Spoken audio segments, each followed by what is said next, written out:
Hello everyone, आज हामी class 6 को प्रोजेक्ट चाहिँ कसरी गर्ने भनेर सिम्पल हेर्दैछौँ। सुरुमा त तपाईँले सबैभन्दा पहिला ए4 साइज पेपरमा आफ्नो डेटा कलेक्ट गर्ने, आफूले कस्तो कस्तो टाइपको डेटा कलेक्ट गर्न मन लाग्छ। यहाँ चाहिँ एउटा स्याम्पल रहेको छ। अब यसरी एसएन लेख्ने, एसएन लेखेर 1 2 3 गरेर यसरी 25 वटासम्मको डेटा इन्ट्री गर्नु पर्यो। यसरी 1 2 लस्काएर लेख्नको लागि चाहिँ 1 2 लेख्ने, अनि फर्स्टको डेटा 1 र 2 सेलेक्ट गर्ने।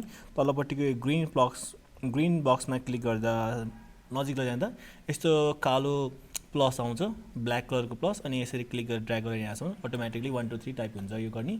अनि आफ्नो नाम लेख्ने, जस्तै अब यहाँ एजमा उनीहरूको एज सोध्ने, लकी नम्बर उनीहरूको लकी नम्बर सोध्ने, number of favourite drinks they like to drink त्यो वाला लेख्ने, जसको त्यही अनुसार नम्बर बढ्दै जाने।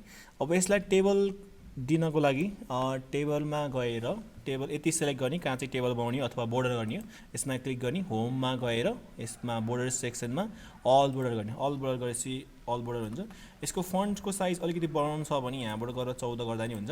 अनि यसरी यहाँ साइडमा कुनै यसो नामहरू यसरी लुकेको छ अथवा छेकेको छ, यसलाई ठुलो गर्न मिल्छ। यसरी ठुलो गर्ने अथवा डबल क्लिक गऱ्यो भने अटो रिसाइज हुन्छ, सबैमा अटो गर्दा हुन्छ, ताकि सबै राम्रोसँग देखोस्।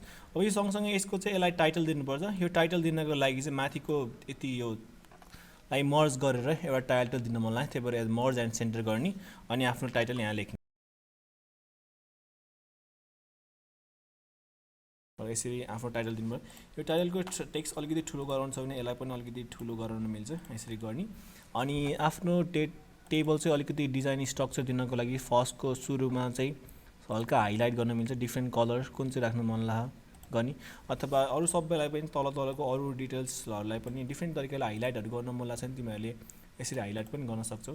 अब यो गरिसकेपछि यो टेबल बनाउनु पर्ने हुन्छ। फर इक्जाम्पल म चाहिँ यो तिनवटा डिफ्रेन्ट डेटा छ, त्यो डिफ्रेन्ट डेटा बनाउँछु। सुरुमा चाहिँ नेम र एजमा, त्यसको लागि इन्सर्टमा जाने, रिकमेन्डेड चार्ट्समा क्लिक गरेर अल चार्ट्समा चाहिँ यहाँ डिफ्रेन्ट चार्ट्स हुन्छ। सुरुको लागि म एरिया चार्ट चुज गर्छु, एरिया चार्ज भयो। अनि त्यसै गरी अब अलको लागि सुरुमा नेम र लकी नम्बरको, अब लकी नम्बर सेलेक्ट गर्दाखेरि कन्ट्रोल होल्ड गरेर यसरी सेलेक्ट गर्ने, एन्ड नम्बर रिकमेन्डेड चार्ज। अब यसमा नि बायोग्राफ चुज गरौँ। बायोग्राफ चाहिँ कसरी चुज गर्न मन लाग्यो तिमीले त्यही गर्दा हुन्छ। कलम्समा गरौँ, कलम्समा डिफ्रेन्ट स्ट्रक्चर छ, मैले ल यो चुज गरेँ, यसलाई यहाँ राख्दै। अब लास्टको लागि चाहिँ फुल नेम र लास्टको फेभरेट ड्रिङ्क्स छ, यसको लागि नि म बायोग्राफ नै गर्नु पर्ला।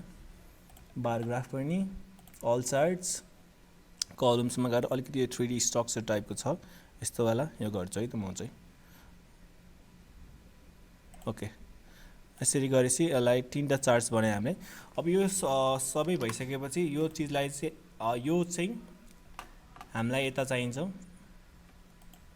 पावर पोइन्टमा सबैभन्दा सुरुमा साइड भनेको चाहिँ आफ्नो टाइटल स्लाइड। यसमा आफ्नो टाइटल दिने, एउटा टाइटल कुन दिन मन लाग्यो। अनि डेटा क्याप्चर, यो डेटा क्याप्चर स्लाइड चाहिँ मैले यताबाट कपी गरेर ल्याउनु मिल्छ। आफ्नो एक्सेल फाइलमा जाने, यो सबैलाई कपी गर्ने, कन्ट्रोल C सर्टकट हो।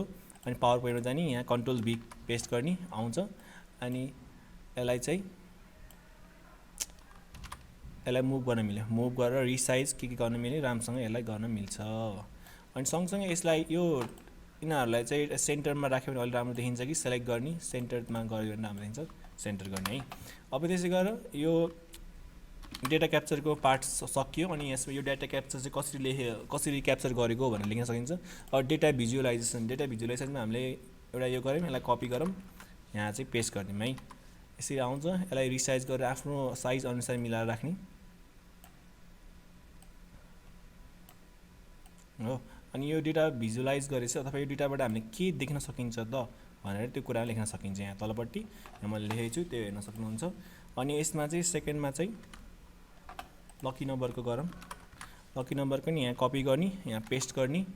अब यसको रिसाइज गर्दा हुन्छ, कसरी ठुलो सानो कतिको राम्रो देखिन्छ आफ्नो पावर पोइन्टमा। अब यहाँबाट हेर्दाखेरि के चाहिँ हामीले देख्न सक्छौँ, के बुझ्छौँ यो डेटा ग्राफबाट हेर्न सकिन्छ।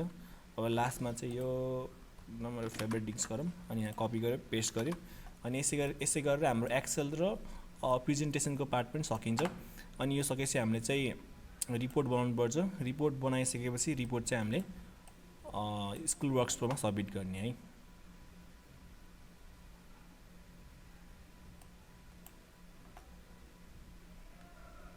ए almost students lucky number less यो चाहिँ यहाँ लकी नम्बरको रहेछ, त्यही भएर म चाहिँ यहाँ लकी नम्बरको राख्छु है।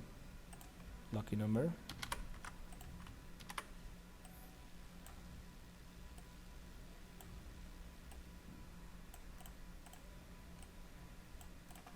यहाँ चाहिँ मेरो favourite drinks.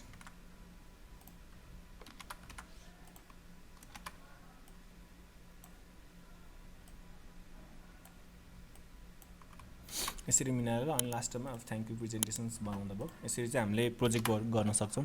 Okay, thank you everyone.